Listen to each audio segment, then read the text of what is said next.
Good evening, Bob McGinnis here, doing our RDM Bible study for Sunday, March 28th, 2021. We are continuing our study in the book of Revelation.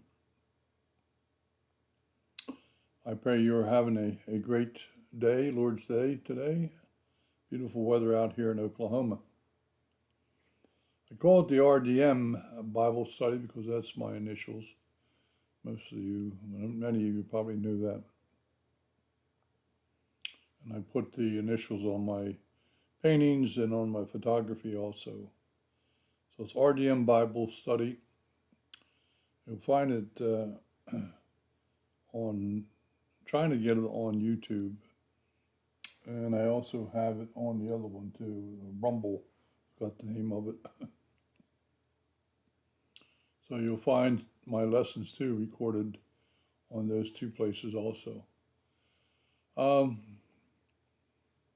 study tonight is an interesting one because there's much symbolism in it, but as I've said many times before, it's symbolism, but it does not mean that the text is a story, that it's fictional. It's not. It's real, very real, about events that are going to happen in the future. And we're getting closer and closer to these events happening all the time, because we are indeed in the last days, the end days, if you wish to call it that. So much symbolism. I believe we are in the last in the tribulation period. I shouldn't say the last 3.5 years of the tribulation, whereas that is when the Antichrist will be revealed and be doing all his dirty work. We're not there yet. We're not even into the tribulation period because I believe we will be raptured out before that happens. We meet the Lord in the clouds. So verses 14 through 20 is our text for this evening, chapter 14. An evil person harvest, as I call it, where a sickle is laid into the earth and the earth is harvested.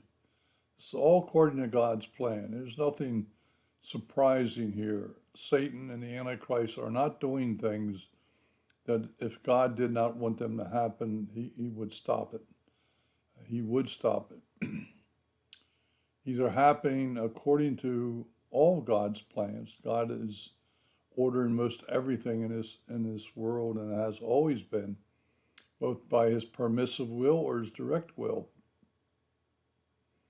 So a harvest, while full of metaphoric descriptions, describes many, I believe, to be the Battle of Armageddon. It talks about blood up to the horses' bridles and descriptions like that.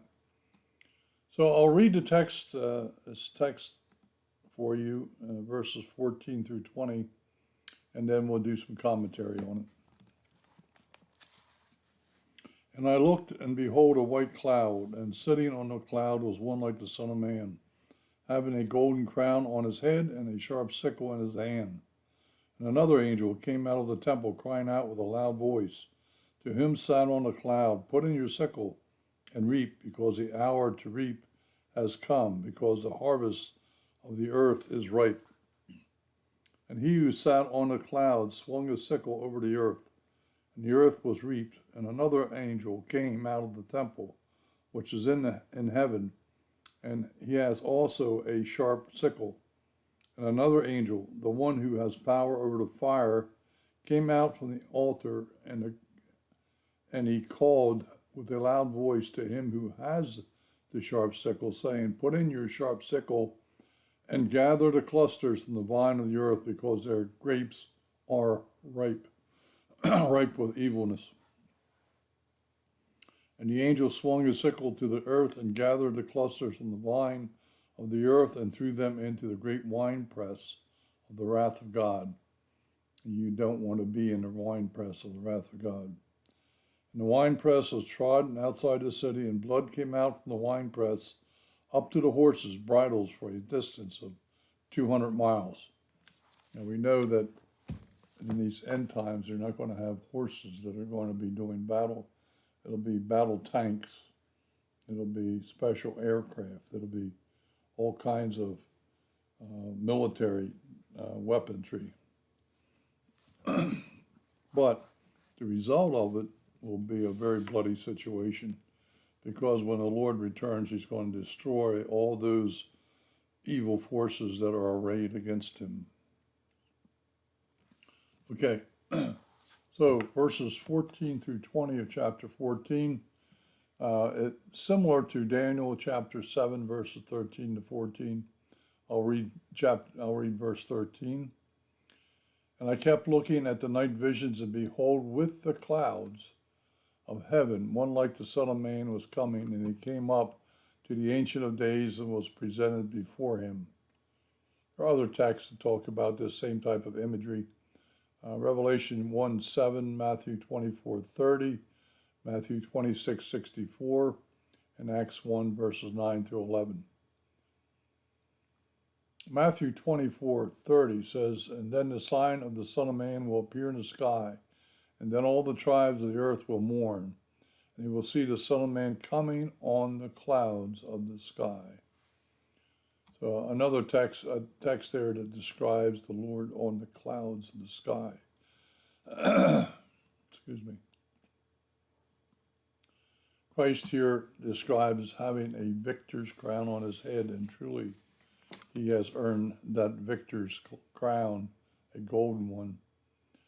John MacArthur comments on this: angel using a sickle, a harvesting toil with a razor-sharp curved steel or iron blade, in this case made of gold, as a triumphant conqueror coming out of heaven to prevail over his enemies. The grain, in this case, the ungodly people of the world, is ready to be gathered up and judged. God has ordered this, like I said, from a long time ago. Excuse me. The harvest of the earth is symbolically complete. 7 more judgments from God still remain. They're called the bowl judgments, or the vial judgments. God here is allowing the most evil generation, the most evil leaders, to prevail since the flood. I mean, the flood was probably the only time the whole world was involved, and he brought the floods to destroy them, other than Noah's family. To have its way, the Antichrist leading the attempted insurrection of the kingdom of the earth. He's trying to take over the earth, and then eventually, I believe he wants to attempt to take over heaven, but he's been cast out of heaven, so now he has to try to take over the earth, and he makes a good effort at it. This last stronghold, which God allows him to manifest himself by unveiling his evilness, the vileness of Satan's forces, even giving the Antichrist full autonomy of the earth, to have full autonomy over the laws and the justice system and so forth. I think he already has it right now, perfectly honest. Similar to the parable of the mustard seed, Mark 4:29. Are you familiar? You're familiar with the parable of the mustard seed. But when the crop permits, it says, he immediately puts in the sickle because the harvest has come. So just like a great harvest, God has allowed this evilness to pervade the world, to take over portions of the world, and then he would come back and restore it with judges and good people and nations and even the United States. But here in the end times, he just allows it to go. And he allows the most evil people to have control of it. We're seeing that now. Planning from the beginning of time and before, God has allowed man to continue to manifest its fallen ways, to where it will reach its culmination in these last days. We see the evil progression in the Biden administration. I'm just going to say this frankly. He is an evil person, and so are the Democrats. If you haven't figured this out by now, woe on you. And his comrades of evil, destroying everything that may be good about America. There's a lot of bad things about America, but so many things were good, and Donald Trump was improving it and making things good, and now it's going the other way. This is just the beginning of what we are studying in our lesson. You could say Biden's part of the birth pangs. God's plan to reveal to the world how evil man is, and we as Christians should indeed feel sorry for them in a sense, because they will spend eternity in hell paying for their evil ways. Judgment will follow, be sure of that. These final verses of this chapter, the final harvest of the earth being depicted with the destruction of the enemies of God. No doubt pointing to triumphant return of the Lord of Lords in chapter 19, an establishment of the millennial kingdom. Also describing probably the battle of Armageddon. I mean, a lot of people believe that when Christ returns, that's going to be the battle of Armageddon. I'm not so sure of that. I'm still convinced that after the millennium, when Satan is unleashed and that last battle happens, I believe that is the battle of Armageddon. Carnage will abound so much that blood is described going up to the bridles of the horses. We, of course, know that the military that we have today will not be horses. It will be battle tanks, all types of artillery, guided missiles, all kinds of things. But the blood that will be shed when Christ returns and destroys them will be on that level, will be that much bloodshed.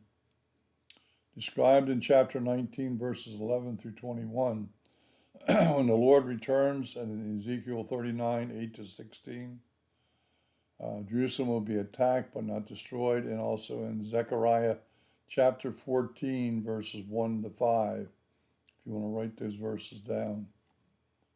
Okay, going to move on to chapter 15. We don't have much time left.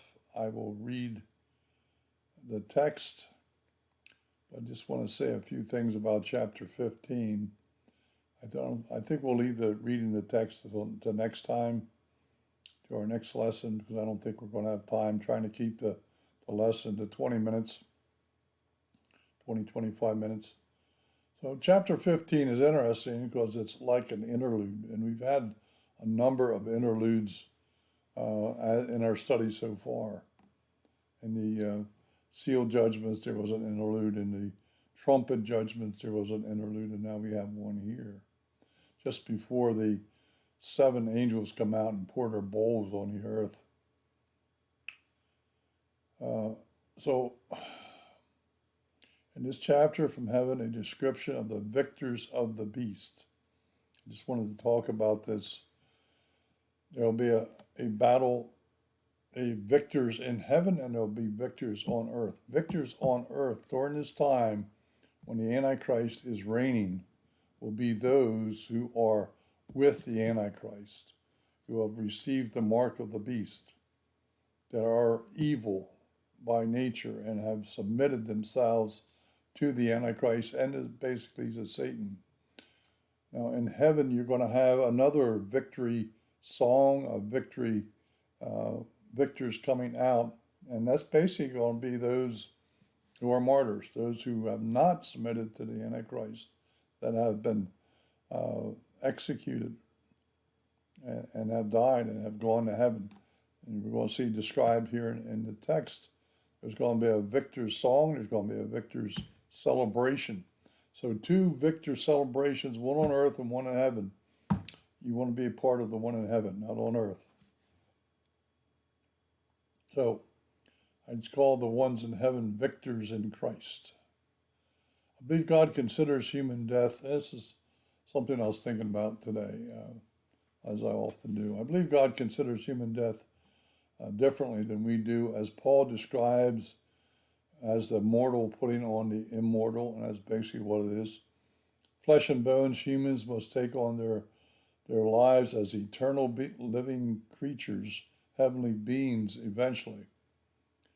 That transition from one to the other, unless one is raptured, or translated, I call it, must endure the physical experience of death. We all know that.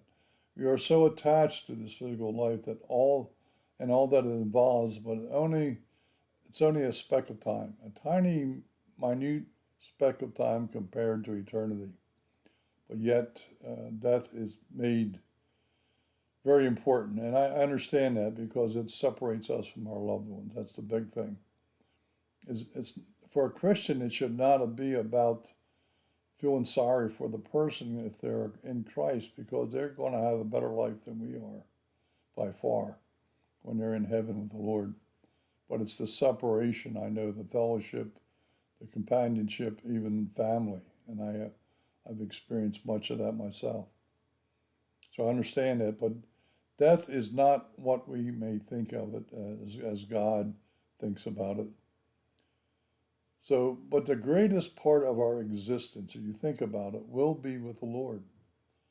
Only one little vapor of time, so small measure of time will we spend here on earth. We'll spend the greatest part of it by far in heaven with the Lord. Just leave those thoughts with you, and next time we'll be getting into chapter 15, verses 1 through 8. It's not a long chapter, but there's a couple things in it I think are very interesting that we'll be talking about. So hopefully you gained some nuggets of truth from our lesson tonight, and I pray that you would have a great remainder of the Lord's Day and the remaining of the week.